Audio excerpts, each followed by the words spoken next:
మొత్తానికి తెలంగాణ అవతరణ దినోత్సవం వస్తూ ఉంది. ఈ తెలంగాణ అవతరణ దినోత్సవం వివాదాస్పదమై కూర్చుంది. తెలంగాణ రాష్ట్ర ప్రభుత్వం గత రాచరిక పోకడలకు చిహ్నంగా కనిపిస్తున్నటువంటి ఆ ఎంబ్లంను మార్చాలనేది తెలంగాణ రాష్ట్ర ప్రభుత్వం మేధావులతోటి నిన్న కొంతమంది నిపుణులతోటి మాట్లాడి తీసుకున్నటువంటి నిర్ణయం. ఇది కాకుండా జయ జయ హే తెలంగాణ జననీ జయ కేతనం అనేటువంటి గీతం ఏదైతే ఉందో ఆ గీతానికి ఏది సంగీతం ఎంఎం కీరవాణి గారు అందించడం, తెలంగాణలో ఉన్నటువంటి సంగీత కళాకారులను విస్మరించడం అనేటువంటి చర్చ తెర మీదకి వచ్చింది. మరి నిజంగా అందులో మార్చాల్సిన అంశాలేంటి? అలాగే ఈ టీఎస్టీజీ కూడా దీన్ని కూడా చాలామంది వ్యతిరేకిస్తూ ఉన్నారు. సో అందులో ఎవరి ప్రయోజనాలు ఏంది, దీన్ని మార్చడం వల్ల ఏమేం జరుగుతూ ఉంది, ఏం కథ అనేది మనం ఒకసారి చూసుకుంటే, తెలంగాణ సింబల్ ఏదైతే ఉందో రాజముద్ర, ఆ రాజముద్రకు సంబంధించి కాకతీయ తోరణాలు లేకపోతే గోల్కొండ కోటలు ఇట్లా రాజులు పరిపాలించినటువంటి గొప్ప గొప్ప వ్యవహారాలు అందులో ఉన్నట్టుగా కేసీఆర్ చెప్పుకుంటూ వచ్చిండు. అయితే ఇది రాజరికం కాదు, ఇది ప్రజాస్వామ్య దేశం, ప్రజాస్వామ్య రాష్ట్రం. కాబట్టి ఇందులో తెలంగాణ రాష్ట్రం ఏర్పడ్డదే అమరవీరుల త్యాగాలతోటి ఏర్పడ్డది. కాబట్టి ఇందులో అమరులకు చిహ్నాలు ఉండాలి, ఇందులో అమరులు గుర్తొచ్చే విధంగా ఈ ఎంబ్లం ఉండాలనేది రాష్ట్ర ప్రభుత్వం ఆలోచన. అయితే కేసీఆర్ అండ్ బ్యాచ్ ఏమంటదంటే అమరులకేం సంబంధం, అమరుల వ్యవహారం సంబంధం లేదనేటువంటి విధంగా వాళ్ళు మాట్లాడుతున్నారు. వాస్తవానికి తెలంగాణ రాష్ట్రం వచ్చిందంటే ఎంతోమంది బిడ్డల త్యాగంతో, ఎంతోమంది ఆత్మ బలిదానాలు చేసుకుంటే రాష్ట్రం వచ్చింది.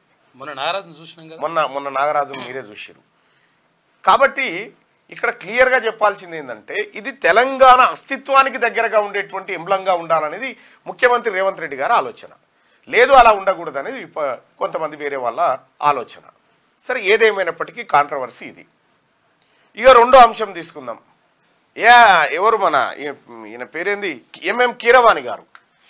ఎంఎం కీరవాణి గారు మ్యూజిక్ అందించిండు, ఏది జయ జయ హే తెలంగాణకు మ్యూజిక్ అందించిండు అనేటువంటి ఆరోపణల నేపథ్యంలో తెలంగాణ వాళ్ళు లేరా అనేటువంటి మాట తెర మీదకి వచ్చింది. తెలంగాణ బిడ్డలకు ఈ అవకాశం ఇయ్యరా అనేటువంటి ఒక వాదన చాలామంది తెర మీదకి తెచ్చారు. అయితే విషయం ఏంటంటే, సరే తెచ్చిరు అయిపోయింది, కానీ ఇప్పుడు ఎందుకు వివాదం అవుతా ఉంది?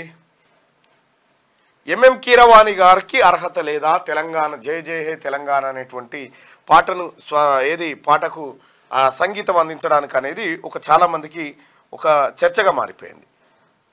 అయితే వాస్తవానికి కూడా ఎంఎం కీరవాణి గారు కానీ లేదంటే ఇది ఉందా దగ్గర,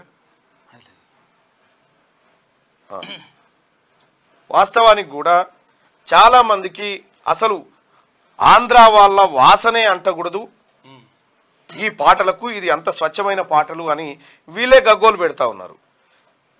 ఆంధ్ర వాళ్ళది అంటకూడదు అని చెప్పినటువంటి వీళ్ళు కల్వకుంట్ల కవిత గారు జయ జయ హే కాదు బతుకమ్మ పాటని ఏఆర్ రెహమాన్తో చేయించింది.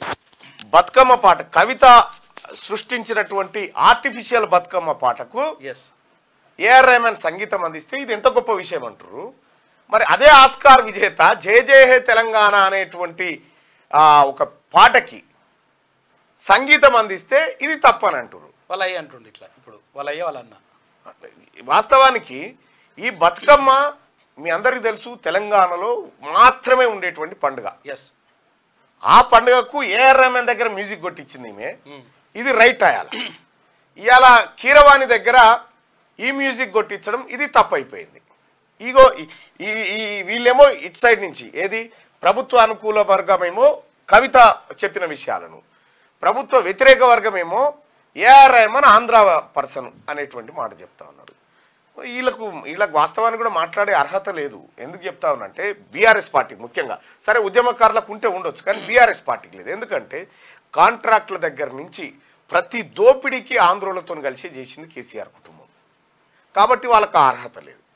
ఇప్పుడు వాళ్ళ ముందు ఏ ఆప్షన్ ఉందంటే ఎందుకు ఈ అంశాన్ని తెర మీదకి తెచ్చారు, ఎందుకు ఇది చర్చనీయాంశం చేసింది బీఆర్ఎస్ పార్టీ అండ్ కేడీ కేడి మీడియా అంటే తెలుసు కదా, ఇవే కేటీఆర్ పెట్టుకున్న యూట్యూబ్ ఛానళ్ళు. ఈ కేడి మీడియా ప్లస్ ఈ బీఆర్ఎస్ పార్టీ కలిసి ఏం చేస్తుందంటే ఫోన్ ట్యాపింగ్ వ్యవహారం భారీగా తెర మీదకి వచ్చి కన్ఫెషన్ స్టేట్మెంట్ రాగానే ఈ అంశం నుంచి ప్రజల దృష్టి మళ్లించడానికి ఈ అంశాన్ని తెర మీదకి తెచ్చింది. అంతే తప్ప కానీ ఇది దీంట్లోకి ఇండెప్త్ అక్కడ ముఖ్యమంత్రి గారు కూడా క్లియర్గా చెప్పిండు. ఆ పాటకు సంబంధించిన స్వరకల్పన ఇంకో అంశం. పాడిన బిడ్డ కూడా ఎవరో కాదు, ఫస్ట్ వాడిని అయినా ఆంధ్ర అయినా, ఇప్పుడు వాడిని అయినా తెలంగాణ అయినా, రామకృష్ణ గారు ఇప్పుడు వాడిని అయినా తెలంగాణ అయినా నికార్సైంది. సరే అది ఏం పెట్టినా కూడా ఆ రాసినటువంటి కవికి దీనికి ఏ గొంతు అయితే బెటరు, ఏ వ్యవహారం అయితే బెటర్ అనేది చూసుకుంటారు.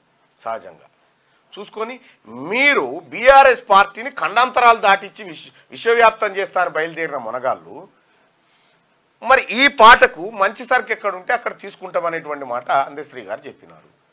జాతీయ పార్టీ ఏమో కదా, అన్ని రాష్ట్రాల నుండి కూడా మరి ఇవన్నీ కూడా ఆదరించాలి, ఇవన్నీ ఉంటాయి కదా లెక్క. మరి ఆయాల చెప్పకపోయినరయ్యా కేసీఆర్ కేటీఆర్ గారు, అక్కినే నాగార్జున సపోర్ట్ మాకెందుకయ్యా, చిరంజీవి సపోర్ట్ మాకెందుకయ్యా అని ఎందుకు చెప్పకపోతే ఆంధ్రోళ్ళు కదా అని. ఎందుకు ఈ బడివాయి మాటలు చేస్తావు కేటీ డ్రామారావు? ఆంధ్రులో ఒకవేళ కాలుకి ముళ్ళిరిగితే నేను విషయం ఏంటంటే వీటిని వివాదాస్పదం చేయడం వల్ల అసలు ఫోన్ ట్యాపింగ్ వ్యవహారం ఇలా దొంగ వ్యవహారాన్ని పక్కదారి పడతాయి అనేది వీళ్ళ ఆలోచన. కానీ ఈ రామనికి అర్థం కాని విషయం ఏంటంటే నీ కేడీ మీడియా దగ్గర కంటెంట్ ఉండదు, ఓన్లీ డబ్బా. ఈ కేడీ మీడియా విశ్వసనీయత చైనా వస్తువు లాంటిది. చైనా వస్తువుకి ఎంత వ్యాలిడిటీ ఉంటుందో వీటికి అంతే.